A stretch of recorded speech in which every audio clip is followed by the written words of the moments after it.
Donc, je travaille au sein du service patrimoine culturel et il s'agit d'un service municipal intégré à la direction culture, patrimoine, animation de la ville de Brest. Je travaille au sein du service depuis la fin d'année 2017 et au cours de la conférence aujourd'hui, je voulais un peu vous expliquer comment fonctionne ce service, quelles sont les politiques de la ville en termes de patrimoine et vous l'illustrer à travers quelques projets que j'ai pu sélectionner pour que ça reste quand même digeste pour vous. Donc, comme je le disais aux organisateurs, il ne faut pas hésiter si vous avez des questions précises au fil du propos à pouvoir les poser et je pourrais rebondir à loisir dessus. S'il y a vraiment des points qui vous interpellent sur l'histoire de Brest, des choses dont vous vous posez la question, c'est l'occasion aujourd'hui de pouvoir les creuser. Donc, notre service patrimoine, il a vraiment pour mission principale la mise en œuvre des engagements liés au label Ville d'art et d'histoire. C'est un label que Brest détient depuis la toute fin d'année 2017. Et pour vous l'expliquer assez simplement, il s'agit d'un label national qui est décerné par le ministère de la Culture et qui récompense et qui soutient les collectivités territoriales qui mènent une politique active en faveur de ces patrimoines. Aujourd'hui, en France, on a 202 territoires qui sont labellisés ville ou pays d'art et d'histoire, puisque ça peut aussi bien être une commune ou une intercommunalité qui candidate à ce label. Donc aujourd'hui, il s'agit d'un réseau national qui est reconnaissable à une charte graphique identique que vous avez peut-être vue d'ailleurs en visitant des territoires et que je vous montre un petit peu à l'écran, comme ça vous permet de la visualiser. En Bretagne, à titre d'exemple, vous pouvez avoir comme autre ville d'art et d'histoire la ville de Quimper, Concarneau, Rennes, Fougères, Vitré, le pays de Pontivy, on a le pays de Morlaix aussi, Lorient et Vannes, Dinan, Dinard et le pays de Quimperlé. Je pense que j'en oublie pas en vous disant ça. Donc Brest est un des derniers arrivés des territoires labellisés bretons. Puisque d'ailleurs, là où pour d'autres villes dans le Finistère, il y a une évidence en termes de patrimoine, je pense à Quimper parce que j'y ai habité pendant un certain nombre d'années et ville médiévale avec un patrimoine assez évident, on va dire, pour le grand public.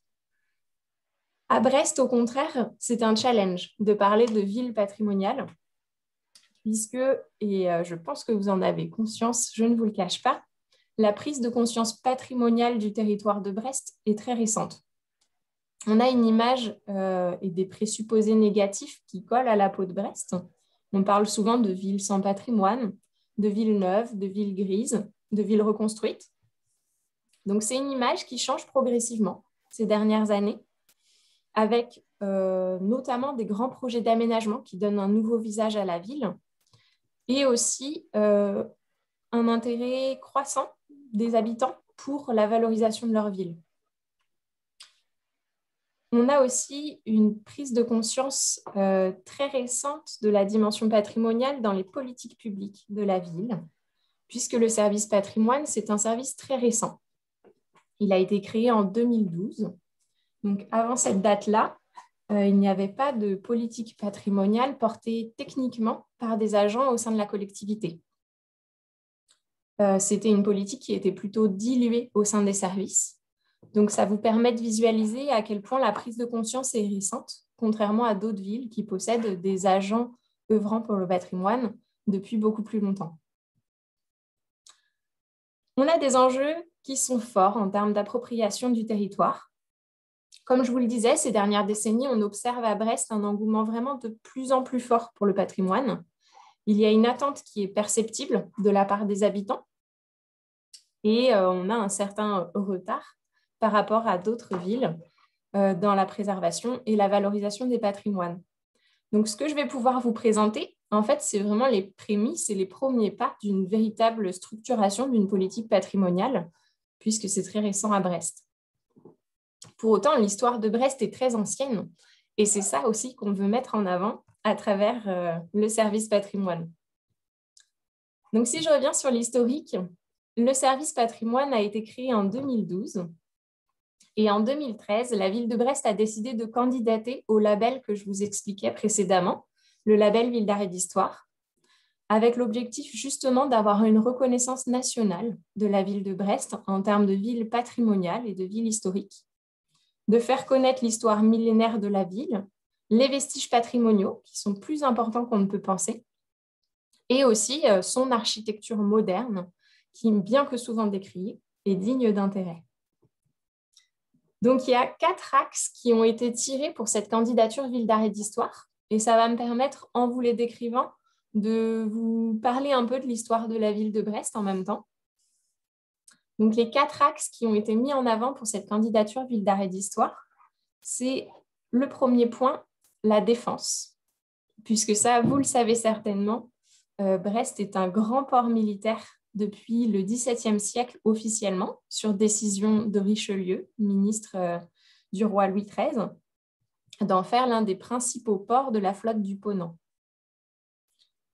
L'arsenal de Brest a été créé sous Louis XIV et s'est développé au fil du temps, avec, bien sûr, la naissance d'un important réseau défensif pour protéger cet arsenal, qui était une vraie richesse pour le royaume, puisque un des piliers de sa défense maritime. Donc, on a vu naître autour de la ville de Brest tout un réseau de systèmes défensifs. À la première échelle, les remparts, le château citadelle, mais aussi autour, au-delà des remparts, un système de forts détachés en ceinture, des batteries côtières tout le long de la côte, le mur de l'Atlantique aussi, plus tard, tout un système qui a évolué au fur et à mesure du temps. À l'intérieur de l'arsenal, la naissance de nombreuses structures, infrastructures militaro-portuaires, à l'image des ateliers des Capucins. Et donc, ce patrimoine, dont aujourd'hui il reste des traces quand même conséquentes, structure le territoire et est considéré comme un des axes de valorisation de la candidature de Brest Ville d'art et d'histoire. Le deuxième axe, c'est autour de la mer et de l'international, puisque la situation géographique de Brest, à la pointe ouest de la France, avec son lien étroit à la mer de tout temps, le côté cosmopolite du port avec les déplacements commerciaux, les liaisons maritimes, les explorations à travers le monde, ont permis d'ancrer sur le territoire des sites comme le Conservatoire botanique, structures maritimes phares comme l'Ifremer, l'Institut Paul-Émile Victor, le CHOM, le service hydrographique et océanographique de la marine. Et ça tisse toute une histoire autour de ce rapport à la mer et à l'international. Le troisième axe de notre candidature était autour des dynamiques sociales. La volonté, c'était de mettre en avant les Brestois et les Brestoises et le champ du patrimoine culturel immatériel du territoire, avec le mode de vie, les traditions, les dynamiques déployées, les mémoires aussi de chaque groupe de personnes, que ce soit mémoire ouvrière, mémoire industrielle. Donc, c'était l'occasion de valoriser les associations, très nombreuses sur le territoire, les patronages laïcs, etc., etc. Et enfin, le quatrième axe de notre candidature était autour de la ville palimpseste. Le mot palimpseste vient du vocabulaire du livre. C'est le nom d'un parchemin sur lequel on réécrit sans cesse par-dessus. Donc, ce concept de ville palimpseste, c'était la volonté de souligner la reconstruction permanente de la ville sur elle-même, avec des vestiges qui s'accumulent, comme des couches historiques qu'on peut encore détailler. Et donc, de montrer que la ville a plusieurs niveaux d'occupation, finalement de l'Antiquité, puisque ce sont les premières traces que l'on trouve à Brest avec le château, jusqu'à aujourd'hui, et que chaque couche historique écrit une partie de l'histoire de la ville de Brest. C'est une candidature qui a duré pendant 4 ans, jusqu'à l'obtention du label fin 2017. C'est une démarche qui a permis d'associer tous les partenaires du territoire Vous en connaissez certains. Ils sont nombreux quand même à œuvrer dans le champ du patrimoine et nous travaillons étroitement avec eux pour toutes les politiques qu'on peut développer. Donc, je vais vous en citer juste quelques-uns à titre d'exemple. Mais on a pu travailler pendant ces 4 ans avec les musées du territoire, donc le musée des Beaux-Arts, mais aussi le musée national de la Marine, les sites d'interprétation du patrimoine, comme le Conservatoire botanique national ou le Fort Montbarret, d'autres sites de ce type-là, les services d'archives, le service de la ville de Brest, mais aussi le service historique de la Défense, les archives de la Marine, les différentes associations du territoire, les habitants, les historiens locaux. L'objectif a été de créer une dynamique participative pour déployer des projets sur le territoire et, on va dire, structurer une première politique patrimoniale.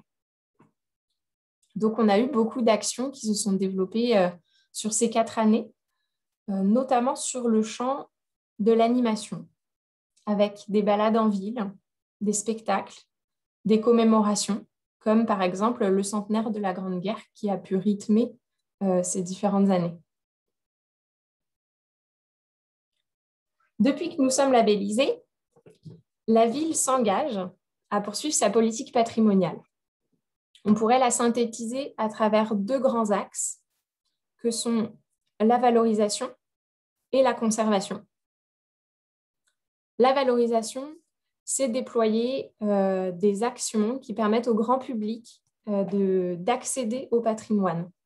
Donc, par exemple, des visites guidées, des publications, des commémorations, des expositions temporaires font partie de ce champ de la valorisation. Et à côté de ça, il y a l'axe de la conservation dont je vous parlais, qui est vraiment d'œuvrer à la préservation des patrimoines qui existent sur le territoire brestois. C'est la politique qui, à ce jour, est la moins creusée, puisque la plus récente. Et l'objectif, c'est qu'on puisse montrer aux générations suivantes le patrimoine qu'aujourd'hui, on est en capacité de montrer. Donc, ça passe par des restaurations, des classements ou des inscriptions au titre des monuments historiques, des inventaires pour recenser les patrimoines existants. Je vais pouvoir vous présenter quelques projets dans chacun de ces grands axes. Peut-être vous dire aussi, pour que vous puissiez bien cerner notre service, en termes de moyens humains, on est un service qui est composé de 5 agents. Donc, on a une animatrice de l'architecture et du patrimoine. Nous ne sommes que des femmes, 5 femmes. Une agente qui est en charge de l'accueil de nos équipements patrimoniaux, dont je pourrais vous parler un peu plus tard. Et 3 chargés de projets culturels, dont je fais partie. Alors, pour vous présenter quelques actions concrètes que vous puissiez rentrer un peu dans le cœur de nos projets, je vais démarrer avec le volet de la valorisation du patrimoine.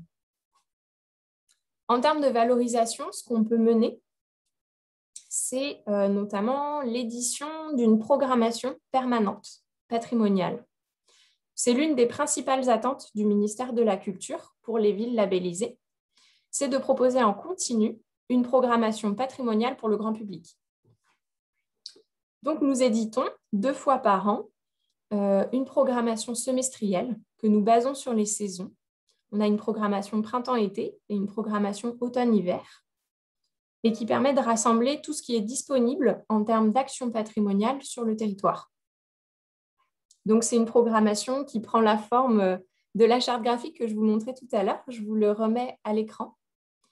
Vous pouvez les trouver dans les lieux du territoire. Bon, en ce moment, je ne vous le cache pas, c'est beaucoup plus dur de programmer dans le contexte du Covid, à notre grand regret.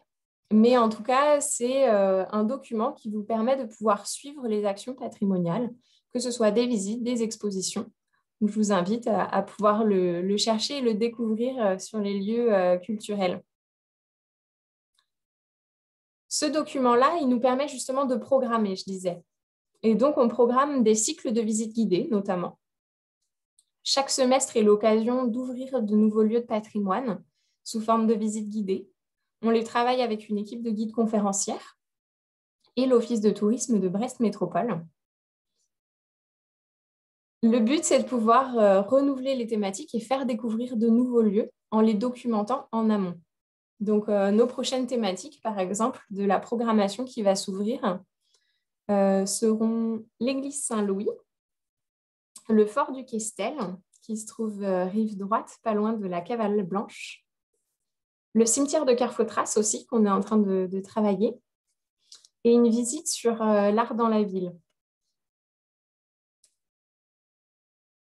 Ce qu'on peut faire également, comme projet de valorisation, c'est une exposition temporaire annuelle. Donc ça, c'est une des missions aussi que l'on a avec le ministère. Chaque année, nous proposons sur le territoire une exposition autour d'un champ du patrimoine. Sur l'année qui s'ouvre, en 2021, on va ouvrir une exposition aux Ateliers des Capucins qui s'appelle 300 ans d'hydrographie française. Et donc, 300 ans d'hydrographie française, c'est une exposition qui est montée avec le service hydrographique et océanographique de la Marine, le CHOM, pour valoriser l'existence d'un service hydrographique national créé en 1720 en France. Donc, c'est l'occasion de faire une plongée dans l'hydrographie et la connaissance des océans, l'évolution des sciences et techniques au fur et à mesure de ces 300 ans pour permettre de développer les usages de la mer. Donc là, c'est une grande exposition qui va prendre place du 29 avril au 2 novembre aux Ateliers des Capucins au niveau du passage des Arpettes. Et c'est une exposition sur laquelle, à chaque fois, on programme différents champs d'animation, que ce soit pour le public scolaire, mais aussi le grand public, à travers des visites, parfois des conférences, des visites théâtralisées. Voilà, donc vous pourrez la découvrir en vous rendant aux Ateliers des Capucins.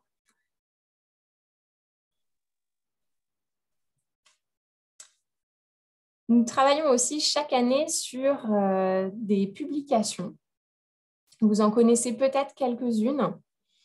Nous éditons par exemple la revue Patrimoine Bristois, qui est une revue qui sort à hauteur de 2 numéros par an et qui permet de partager des informations patrimoniales à travers des courts articles et beaucoup d'illustrations, des fonds, des structures.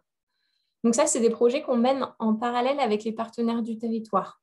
Je vous parlais du Musée national de la Marine, du service historique de la Défense. Ils participent avec nous à abonder sur ces publications-là. C'est des publications qui sont gratuites et qui sont accessibles soit sur le site brest.fr en ligne, soit sur demande auprès de notre service, soit dans différentes structures culturelles du territoire. Ils sont diffusés. Par exemple, vous les trouverez systématiquement à l'Office du tourisme, aux archives de Brest ou dans d'autres lieux selon la thématique de la brochure. On développe différentes brochures de cette manière-là qu'on appelle des focus ou des parcours. C'est des brochures qui vous permettent de découvrir un édifice particulièrement. Je vous en montre une par exemple à l'écran. Elles reprennent systématiquement la charte graphique nationale. Et là, par exemple, c'est un focus qui explique le cimetière Saint-Martin à Brest. Et donc, qui vous permettent de déambuler dans ce cimetière historique et de pouvoir découvrir les tombes remarquables et l'histoire que peut tisser ce cimetière.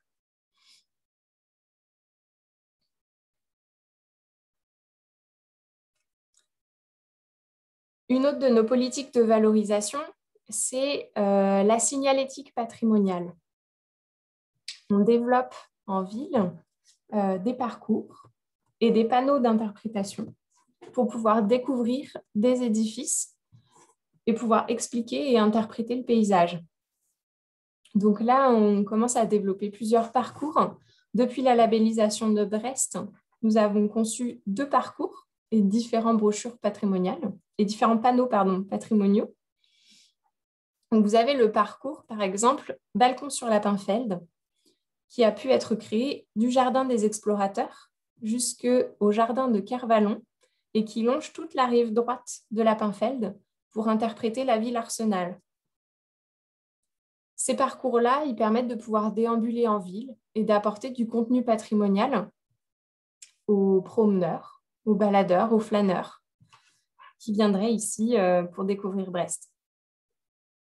C'est une politique qui est amenée à se structurer dans le temps et se renforcer. Notre but, c'est que plus de sites patrimoniaux puissent être interprétés de cette manière-là, avec une signalétique pérenne dans l'espace public.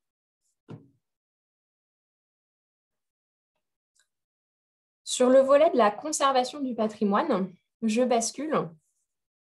Qu'est-ce que nous pouvons mener au sein du service patrimoine? Je vous évoquais quelques pistes tout à l'heure. Nous travaillons par exemple à tout ce qui est inscription aux monuments historiques. C'est-à-dire que les missions de notre service patrimoine est d'identifier les édifices remarquables en termes d'architecture qui mériteraient une reconnaissance au titre des monuments historiques et de soumettre les dossiers à l'État. Par exemple, sur Brest, ont été inscrits en 2019 aux monuments historiques l'église Saint-Louis, l'église du Landais, la gare de Brest et l'auberge de jeunesse, qui se trouve sur le Moulin Blanc. Donc, le rôle de notre service est d'avoir une vigilance sur la préservation du bâti, en lien étroit aussi avec les services urbanisme de Brest Métropole. Donc, on va travailler avec eux à préserver non seulement des édifices remarquables, comme j'ai pu vous citer, mais aussi les détails, les petits détails qui font la qualité des architectures. Et là, je parlerai plutôt des ferronneries, des corniches, parfois tout simplement des huisseries, des fenêtres, des portes. Tous ces petits détails qui font vraiment l'unité aussi d'un bâtiment et qui peuvent être amenés à être remplacés sur des petits chantiers dont la ville n'a pas toujours connaissance. Donc, c'est des actions de sensibilisation assez importantes qu'on peut mener sur ces champs-là. Sur la conservation, on travaille aussi à conserver des pièces patrimoniales. Là, je vais prendre un exemple de ce travail-là avec l'hélice de la Jeanne d'Arc, qui est donc l'hélice du croiseur porte-hélicoptère qui a été désarmé en 2010, qui a été construit à l'Arsenal de Brest après-guerre. L'hélice a été récupérée pour être installée comme objet patrimonial au sein des ateliers des Capucins. Donc, c'est une installation qui a pu se faire grâce au mécénat de Naval Group, qui a travaillé à restaurer la pièce et à permettre techniquement son installation au sein des ateliers des Capucins. Donc, préserver comme ça des traces matérielles du patrimoine, c'est important pour nous, puisque ça permet ensuite de passer à des actions de valorisation à partir de vestiges.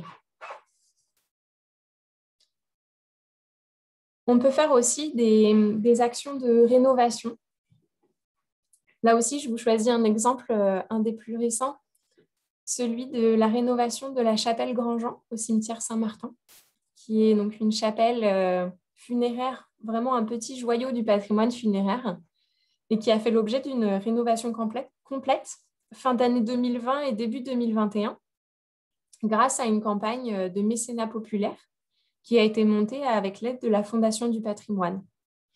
Donc, les citoyens étaient invités à participer financièrement à ce projet pour permettre la renaissance de cette chapelle funéraire.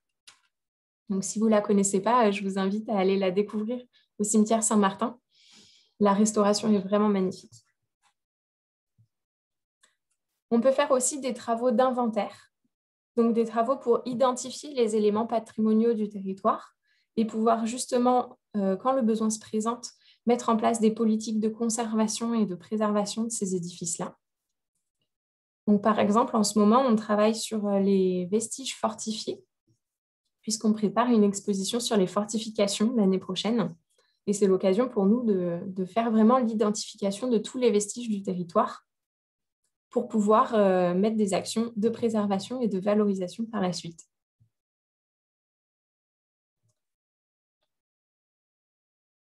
Nous sommes un service qui avons en charge 2 équipements qui sont ouverts au public habituellement. En ce moment, non, mais 2 équipements culturels. Je vais vous les présenter rapidement. On gère l'abri Sadi Carnot, que vous connaissez peut-être. C'est un abri souterrain qui a été construit durant la Seconde Guerre mondiale pour abriter les populations civiles des bombardements alliés très nombreux sur le Brest occupé par les Allemands. mais parce que les Allemands donc, stationnaient à Brest de nombreuses forces militaires dans le port. Ils ont construit notamment la base des sous-marins au niveau du port de Lanninon. Et Brest est devenu de fait une cible stratégique pour les aviateurs britanniques, ce qui a engendré de nombreux bombardements de la ville de Brest et de nombreuses destructions de la ville. Des abris souterrains ont été construits pour pouvoir abriter la population civile durant ces temps de bombardement. L'abri Sadi Carnot est l'un des principaux d'entre eux. Il démarre au niveau de la porte Tourville. C'est aujourd'hui l'accès principal de l'abri. Et il s'achève sous le musée des Beaux-Arts. Donc, il a quand même une longueur de plus de 250 mètres. C'est un lieu très impressionnant sous la ville. Ce lieu est devenu aujourd'hui un lieu de mémoire suite à un événement dramatique, puisque pendant la Seconde Guerre mondiale, l'intérieur de l'abri Sadi Carnot a explosé du fait d'un chargement de munitions et d'un accident, en fait, qui a déclenché l'explosion des munitions. Beaucoup de personnes sont mortes dans l'abri Sadi Carnot, puisqu'il était abritée une grande partie de la population brestoise restant sur le territoire. On avait autour de 400 Brestois dans l'abri Sadi Carnot et aussi de nombreux Allemands de l'organisation TOD pour la construction du mur de l'Atlantique. Donc aujourd'hui, l'abri Sadi Carnot est un lieu de mémoire qui est scénographié et qui permet de retracer le quotidien de la population brestoise pendant la Seconde Guerre mondiale, dans le Brest occupé. C'est un des lieux que nous gérons en direct et que nous ouvrons régulièrement dans l'année, soit pour des visites libres, soit pour des temps de visite guidée ou des découvertes pour les groupes. Donc, si c'est un lieu que vous avez envie de visiter avec le Rotary Club, c'est tout à fait possible de vous accueillir pour une visite de groupe. L'autre lieu que nous gérons, c'est la Tour Tanguy. La tour Tanguy, vous la visualisez certainement puisque c'est quand même un symbole assez emblématique du paysage brestois. Elle se situe rive droite, juste après l'entrée du pont de Recouvrance. Donc, c'est une tour d'origine médiévale qui a été construite pendant la guerre de Cent Ans et la guerre de succession de Bretagne. Pour vous expliquer assez simplement l'histoire de la tour Tanguy, du temps de la rivalité de succession du duché de Bretagne, il y avait Charles de Blois qui était le prétendant soutenu par le roi de France et Jean de Montfort, le prétendant au duché soutenu par le roi d'Angleterre. En échange de son soutien militaire, le roi d'Angleterre obtient de Jean de Montfort la mise à disposition du château de Brest. Sauf que la guerre de succession gagnée, Jean de Montfort, qui devient le duc Jean IV, peine à récupérer le château fort des mains de ses alliés, puisque les Anglais y étaient installés, ils trouvaient un intérêt stratégique non négligeable et ne souhaitaient pas restituer le château au duché de Bretagne. Donc le duc Jean de Montfort, enfin le duc Jean IV, tente d'assiéger son propre château en construisant sur la rive droite une forteresse dont la tour Tanguy est le principal vestige. Mais il faut imaginer que la tour Tanguy était la tour centrale d'une forteresse plus large qui prenait son emprise sur l'entrée de la rive droite et qui a eu une vocation défensive très brève puisqu'elle a été construite vers 1386-87 d'après les textes que nous avons, mais a été abandonnée très vite dès la fin du XIVe siècle puisque le château a été récupéré par voie diplomatique avec le paiement d'une rançon, on peut le dire, assez importante. Donc, le vestige de la tour Tanguy a été conservé, mais la forteresse a été démantelée. Et la tour Tanguy a pu être conservée dans le temps parce que d'autres usages lui ont été attribués. Elle a servi pendant longtemps de siège de justice, mais aussi de maison d'habitation pendant un certain temps, avec une allure complètement transformée. Et aujourd'hui, elle est un musée sur l'histoire du Brest d'avant-guerre. Ce musée a été ouvert en 1964 par la ville de Brest. Elle a fait participer un artiste qui s'appelle Jim Sévélec pour la construction de ce musée-là. Et donc, Jim Sévélec a proposé d'interpréter des grandes dates de l'histoire de la ville de Brest à travers des grandes maquettes qu'on appelle des dioramas et qui aujourd'hui habillent l'intérieur de la Tour Tanguy et permet de découvrir de manière illustrée quelques scènes du Brest d'avant-guerre. Donc, cette Tour Tanguy, c'est un espace culturel gratuit qui est ouvert très largement, habituellement, hein, bien sûr, et que vous pouvez découvrir toute l'année. D'ailleurs, c'est un site, et je vais finir ma conférence par ça, qui va être amené à se renouveler assez largement sur les prochaines années, puisque nous travaillons à renouveler l'intérieur de la présentation de la Tour Tanguy.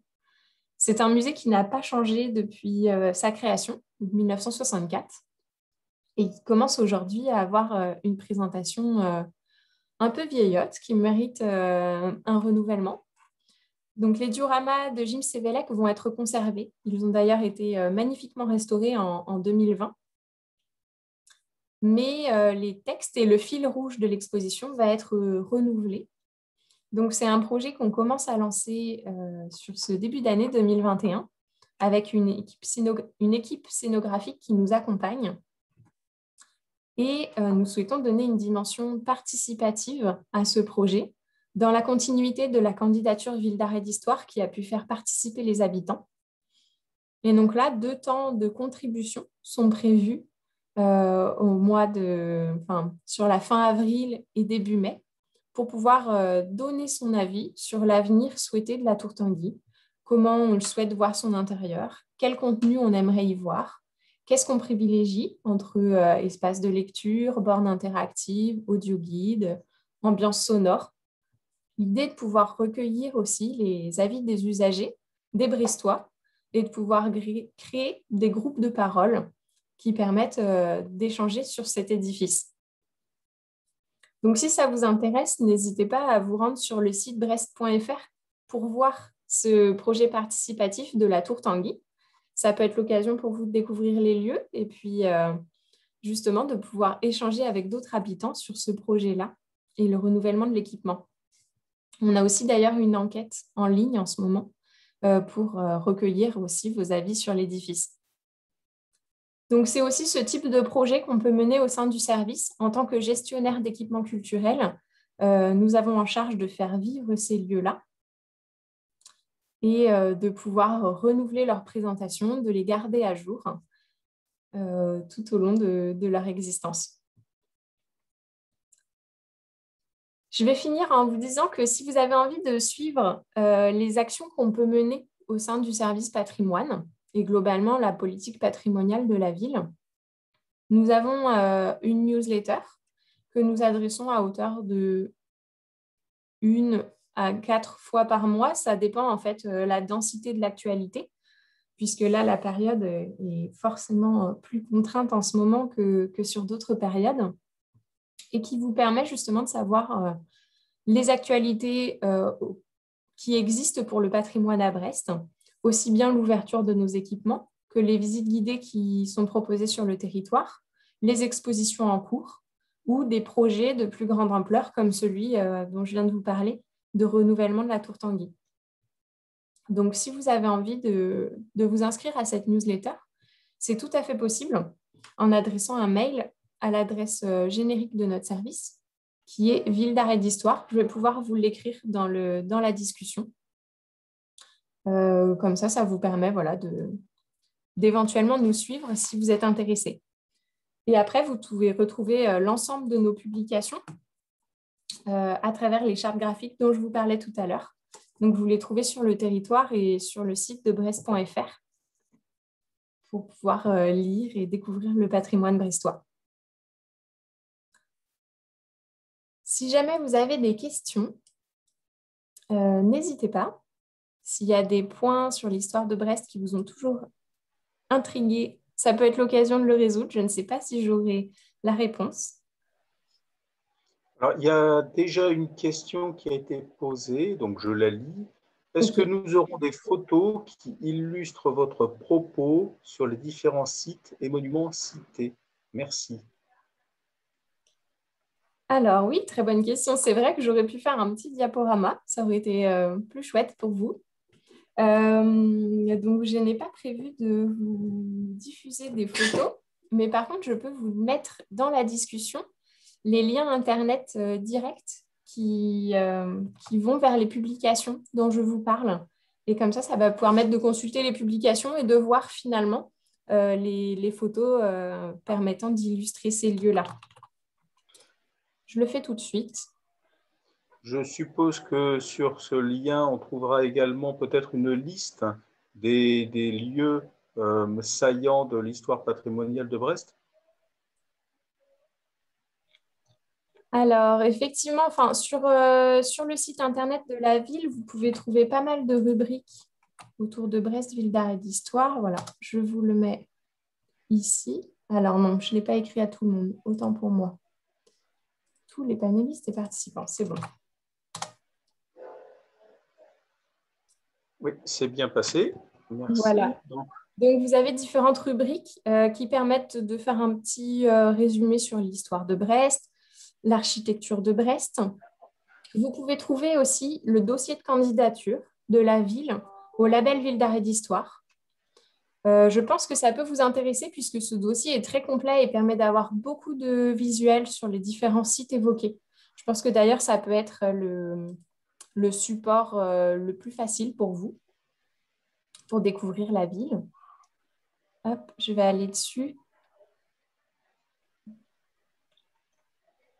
Voilà, oui, c'est ça. Donc, si vous allez sur le site que je vous ai présenté, Brest Ville d'art et d'histoire, vous avez une rubrique qui s'appelle le label Ville d'art et d'histoire de Brest. Et ici, vous trouverez le dossier de candidature. Voilà, c'est un très beau dossier, très illustré, qui vous permettra de découvrir vraiment les sites de patrimoine majeur de Brest. Non exhaustif, mais complet. Merci Claire. J'ai maintenant deux questions qui se rapportent toutes les deux au canot de l'empereur, donc qui, comme la plupart des auditeurs savent, est exposé aux Capucins et puis maintenant visible et magnifiquement d'ailleurs mis en perspective. Donc c'est sûr que c'est quelque chose à visiter absolument. Mais est-ce que c'est un rapport avec votre service Brest Ville d'Art et d'Histoire? Je vous laisse répondre. Alors, en effet, on a travaillé sur l'arrivée du canot de l'empereur, mais de manière un peu moins directe, puisqu'en fait, c'est un objet qui appartient aux collections du Musée national de la Marine.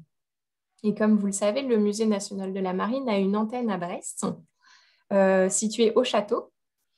Et donc, c'est vraiment le musée national qui est en charge directement de l'arrivée du canot de l'empereur à Brest. C'est-à-dire que c'est le musée qui se charge de la scénographie qui a été mise en place autour du canot et de l'information qui est apportée aux visiteurs. C'est aussi lui qui met en place tout ce qui peut être visite guidée autour du canot. Nous, par contre, on a pu accompagner le projet en étant bien sûr informés, en pouvant communiquer autour du projet et parce qu'on est en lien étroit avec le Musée national de la Marine pour travailler le projet. Mais c'est vraiment eux qui sont à la manœuvre directe du projet. Bien, merci pour ces éclaircissements. Donc, je suppose aussi, sur le quai du port de Brest, on voit le début de construction d'un nouveau musée qui va traiter des phares et balises notamment. Est-ce que vous avez un rapport ou est-ce que c'est simplement un musée de plus sur la place de Brest qui est pour vous juste un interlocuteur au même titre que le musée des Beaux-Arts ou le musée de la Marine? Ou est-ce que vous avez vraiment une implication importante dans ce musée précis? Alors, effectivement, il y a un nouveau projet de musée, le Centre national des phares. Il n'est pas porté par notre service, effectivement. C'est un projet qui est porté par le conseil départemental. Ce sera pour nous un nouvel interlocuteur, effectivement, au même titre que les autres musées du territoire, mais on ne participe pas à la construction du projet. Par contre, on est présent sur des réunions de coordination, c'est-à-dire plutôt d'information et parfois d'arbitrage de certaines informations. Mais le projet est vraiment mené par le département. D'accord. Alors, je vois une question sur y a-t-il des participations avec des entreprises privées? Mais je ne suis pas sûr d'avoir. Catherine, est-ce que tu peux préciser ta question, si c'est bien toi qui a posé la question?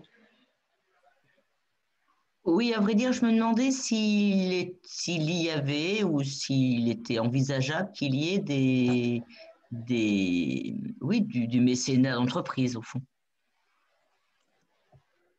Pour nous, c'est tout à fait envisageable, mais effectivement, à ce stade, très peu pratiqué. Surtout parce que le service est très jeune et donc ça n'a pas encore été structuré. On a eu le cas, comme je vous l'expliquais, pour les listes de la Jeanne d'Arc, où là, ça a vraiment été un mécénat d'entreprise de la part de Naval Group, de pouvoir positionner les listes de la Jeanne d'Arc aux ateliers des Capucins. Mais à ce stade, c'est le seul, je pense, exemple qu'on ait eu au service patrimoine. Par contre, c'est quelque chose qu'on aimerait pouvoir développer dans les prochaines années. Oui, encore faudrait-il que vous ayez une équipe qui aille solliciter les entreprises. Bien sûr. Mm. C'est bien d'avoir des projets.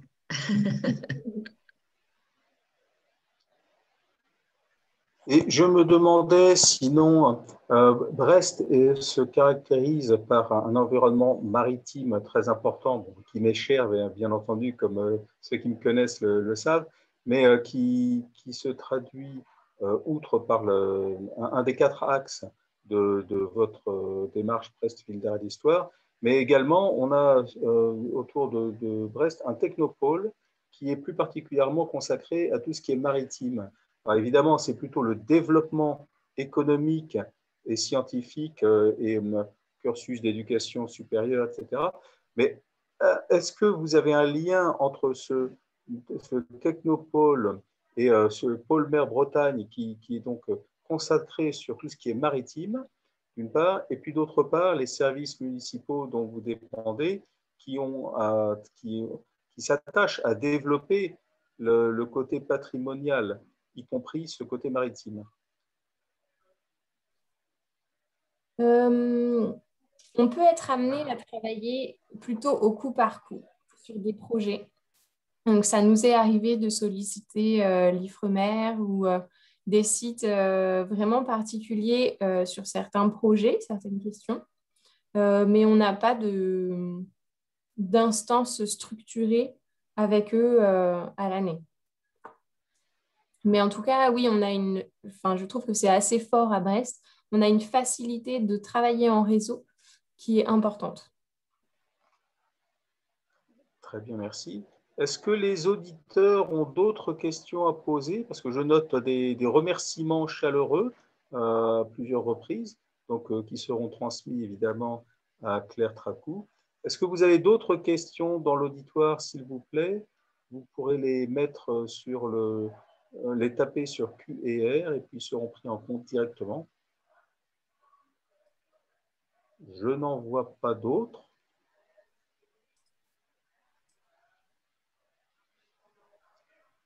En tout cas, ce dont je suis sûr, c'est que vous avez réussi à donner envie à tous les participants d'aller investiguer l'adresse que vous avez envoyée sur sur le fil de discussion et qu'on pourra retransmettre à la demande. Hein. Tous ceux qui n'ont pas eu le temps de prendre l'adresse pourront bien entendu la demander au Rotary de Brest et ça leur sera retransmis sans difficulté. Merci pour cela. Une petite question. Excuse-moi, Jérôme, juste une petite question. Est-ce que vos documents sont accessibles en anglais, par exemple?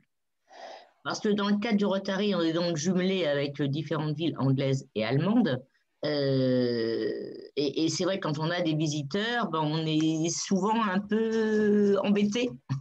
Tout le monde ne parlant pas un français aussi parfait que nous, l'anglais et l'allemand, évidemment, que nous dominons tous. Voilà, je me demandais si ça pouvait être un document, même partiel, ou sur certains documents seulement. Enfin. Je comprends. On est très mal avancé sur la question des traductions. Nos expositions sont toujours intégralement traduites dans les 3 langues, puisque donc on travaille bien sûr en français. On traduit toujours intégralement en breton et en anglais. Donc nos expositions temporaires, vous les trouverez toujours dans les 3 langues. C'est une de nos réussites, mais par contre, à côté, nos publications sont à ce stade uniquement en français. Et donc, on n'a pas de publication anglaise à proposer. Peut-être que l'Office de tourisme a quelques documents en anglais, mais en tout cas, nous, dans notre service, ça reste un travail à mener, les traductions anglaises.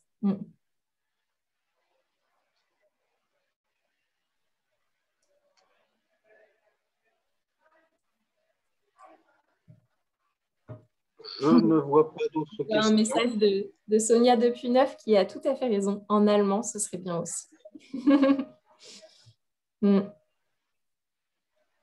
En tout cas, d'autant plus que les rapports maintenant, Brest retrouve des cours, des classes en allemand, etc. Donc, il y a un renouveau intéressant du développement de la langue, effectivement. donc, je voulais signaler que nous avons eu jusqu'à 33 participants à cette conférence, hein, ce qui est quand même sympathique de voir qu'il y a un attrait largement au-delà du club. Parmi les noms des participants, il y en a beaucoup qui ne font pas partie du club, donc c'est très bien d'avoir pu toucher une audience un peu plus large, dont certains ne sont pas du tout résidents de Brest, mais qui auront certainement à cœur de se renseigner un petit peu plus. C'est vrai que c'est toujours un plaisir une fois qu'on a passé l'abord un petit peu gris et reconstruction d'après-guerre, ça c'est la réaction que j'avais en arrivant à Brest, mais on se rend compte qu'il y a un millefeuille d'architecture qui s'accumule, d'histoire qui s'accumule un peu partout, à commencer par le château évidemment emblématique, quelques souvenirs médiévaux dont vous avez mentionné à Tour-Tanguy, un patrimoine extraordinairement mis en valeur aux Capucins, mais également au détour de toutes les rues. On voit tous les panneaux que vos services mettent à jour régulièrement, avec certains qui sont temporaires, qu'on peut voir sur les quais du côté de la marina du château. Il y en a encore des nouveaux qui sont apparus. Des parcours thématiques, si on peut des visites guidées, effectivement, tout ça, c'est très intéressant. Je connais plusieurs des membres du Rotary qui fréquentent assidûment les réactions que vous faites.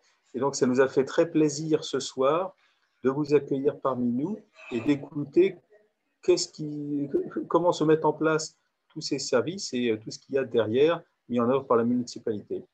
Donc, ça va être difficile d'écouter les applaudissements, mais si chacun peut envoyer un petit mot gentil, ça va bien refléter le fait que nous avons apprécié votre présentation de ce soir, avec tous nos remerciements. Merci. Catherine ou Jacques, si vous voulez peut-être ajouter quelque chose. Moi, j'ajouterais simplement que c'est toujours un plaisir d'écouter ces conférences. Bon, là, en l'occurrence, ça m'a mieux fait connaître Brest, que je ne connais que sous son aspect moderne, mais finalement, c'est une ville riche d'histoire. Eh bien, écoutez, j'étais très content d'apprendre certaines choses, y compris que vous avez raconté sur la dernière guerre. Là, il y a un certain nombre de choses que je ne savais pas, hein, purement et simplement. Donc, je retournerai à Brest. Voilà, je retournerai à Brest. Merci, Madame Tracou. Merci à vous. J'étais ravie de pouvoir intervenir aujourd'hui auprès de vous.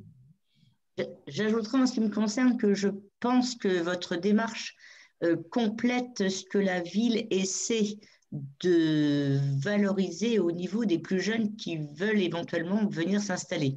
Je veux dire, on sait bien qu'il y a une vraie compétition entre les ingénieurs de demain, de tout ordre, ingénieurs ou autres métiers de tout ordre, ou jusqu'à ces dernières années, venir à Brest n'enthousiasmait que moyennement les familles des plus jeunes.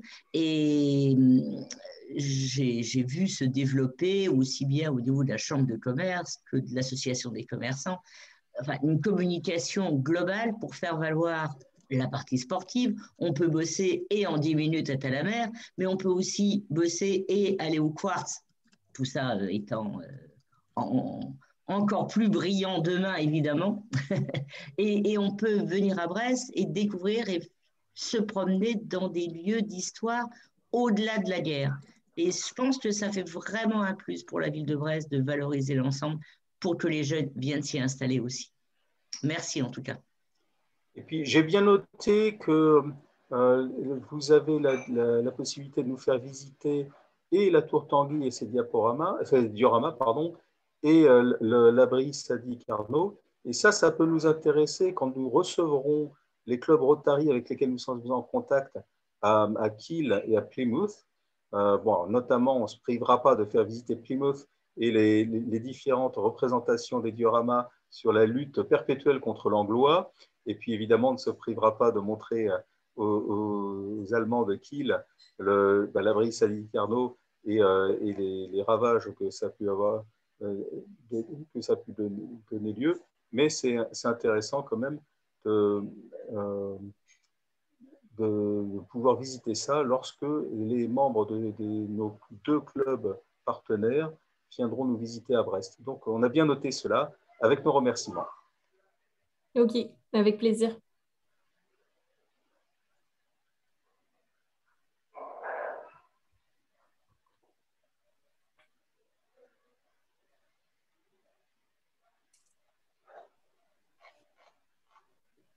Jérôme, je reprends la parole.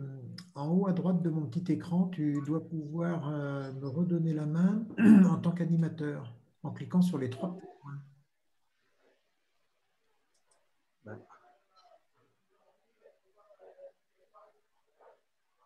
Non, tu es déjà animateur.